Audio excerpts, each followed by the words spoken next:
everybody. We are back with another episode of Ask Jenn.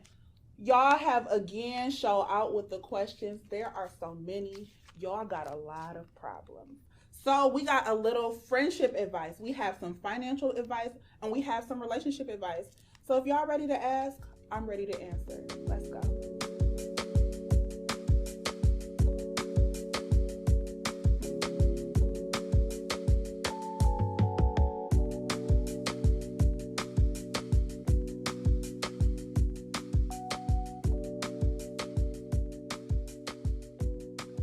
So y'all, we gotta come together as a group. What we about to do about global warming? At first, it was a little hype, when it was getting warmer a little sooner. But this heat and these floods, I can't. They said we supposed to have these floods every 1,000 years, and they coming every 2 weeks. I can't keep up. My insurance company is tired of paying for things. Houses flooding, cars flooding, pants flooding. I have had enough. We got to do something. I feel like as a group, we need to come together and figure out, who's going to be our Noah, who's going to build the ark and get us to the promised land, put two of every animal on a boat, but don't bring no mosquitoes on that bitch. I don't want to see no mosquitoes when we move to our next land. We really need to get it together. Earth is so mad at us. We've been on this bitch promoting people like Iggy Azalea and fucking littering everywhere, and it's tired of us. And we need to figure out and get it together. We got to go on to the next thing. Or if you know a plug who can get us another planet very similar to Earth, very like temperate, that's nice like Florida, let us know. Because Black people got a plug for everything. So hook me up, okay? So we have questions. Let's start with, what are deal breakers in friendships? For me personally, the biggest deal breaker is not showing up. If I expect you to be present at an event or be present during something that I'm going through in my life, or do something that I ask you to do, simply showing up in friendships is something that's very important to me. Someone not extending a physical presence or like taking the time out to tend to you in your life shows like where they kind of place you. So someone who does not show up for me physically or emotionally when I need them is pretty much a deal breaker for me. Another one is like being a poor communicator. For example, if you cannot show up and you don't tell me why you can't show up, like, oh, I'm going through my own things or I'm not able to, communicate that with me. Someone who does not prefer to communicate within their friendships is definitely a deal breaker for me.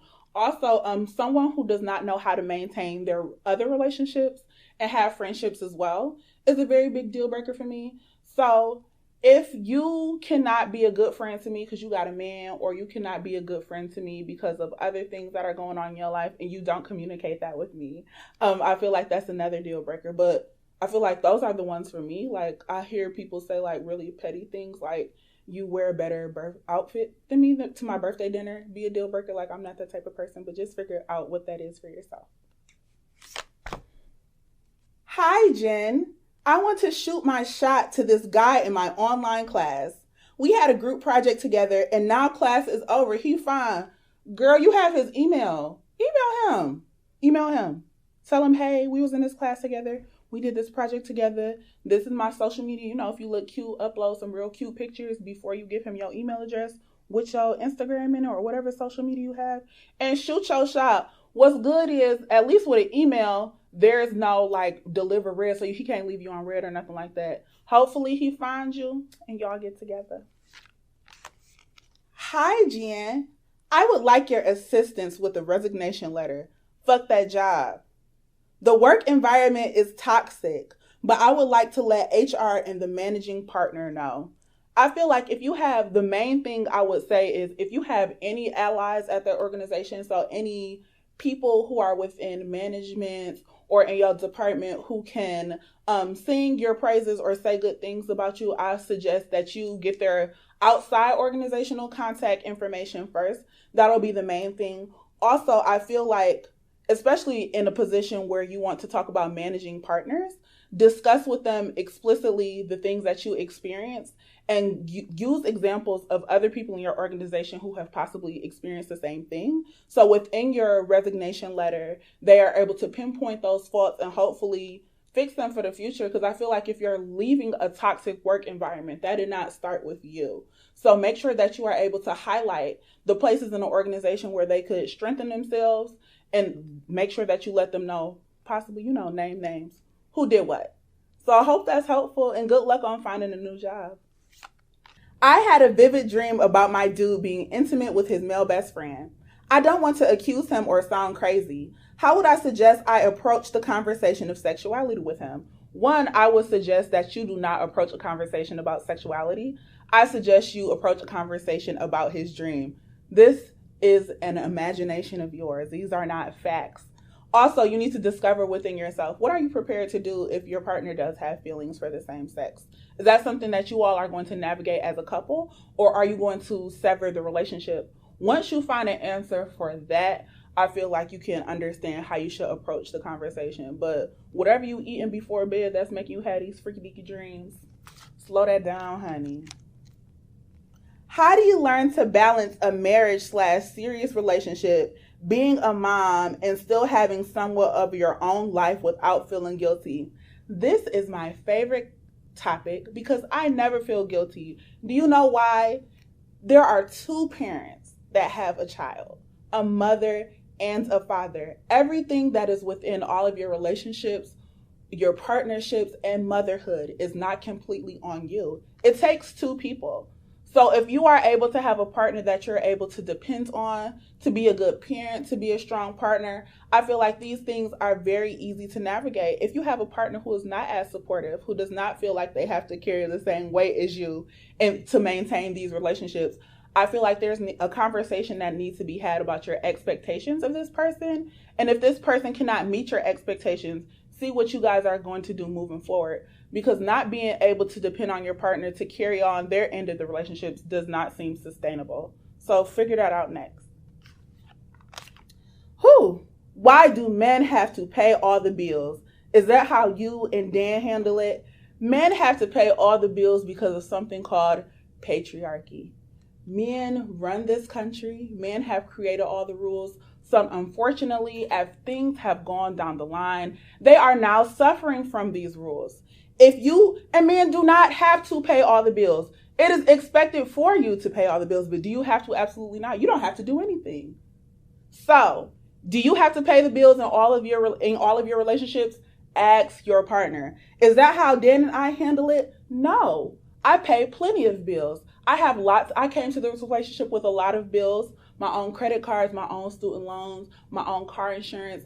I pay those bills. As far as everything else, that is what Dan does. Does Dan have a problem with that?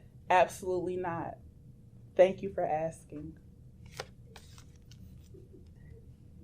My ex from 1 year ago lost her father unexpectedly. I'm so sorry.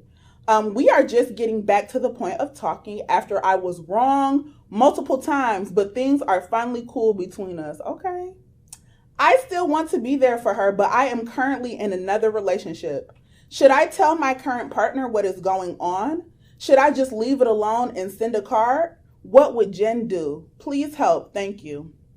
So I feel like you should definitely consult your partner as to what is moving forward, but I feel like how you react or interact with your ex next is completely up to you. I don't feel it's appropriate for your current partner to bar you from being there for your ex, but also your ex wronged you multiple times. Why you want to be there for that daddy anyway?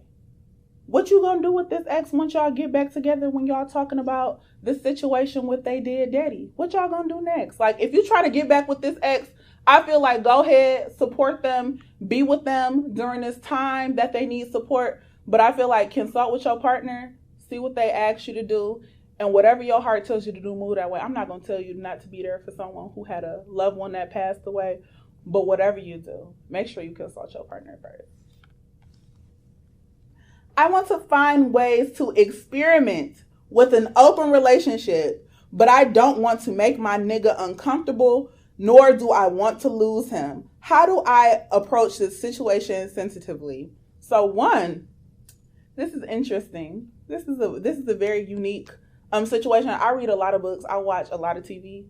These like mixed orientation relationships work a lot. But you are in a relationship with another person. The definition of an open relationship is both of y'all have to be okay with y'all having partners. One side, you just dating other people and one side being closed and the other person If they not agreeing to you doing that, that is not an open relationship. That is you cheating. So make sure you talk to your partner about you not being a cheater, but y'all exploring an open relationship. Secondly, give them the reasons why you want an open relationship. I feel like if you are not satisfied with just one other person and you want to explore more, I feel like that's valid. But if you want an open relationship because you feel like your partner is lacking in X, Y, Z, I feel like you need to explore the conversation of where that lack is coming from and give them the opportunity to pick up before you actually explore an open relationship. And I personally feel like there's no way to approach this sensitively. I feel like your mind is really made up. So at this point, you're just trying to see if you have a partner who is okay with an open relationship or if they're not. And if they're not, be ready to suck it up or leave them. That's all you got. Can you and Alana host a new friends brunch? Alana, if you watching this, text me and tell me what we can do. If she say no, it's all her fault and we not having one. It seems like friend problems is very prevalent on this episode. I have 2 problems with my best friend. 1, her son is bad AF. He don't listen to her, and I don't want to be mean, but he keep hitting my son. Same age. Okay. 2, best friend and I have talked about lipo for years. She went behind my back and got it. I talked to her that day and everything. She never said anything. And I noticed a few things she has done with the boy's birthday, like a small competition. Then I recently noticed every time I post about my business, she make a post. If I don't post, she won't post.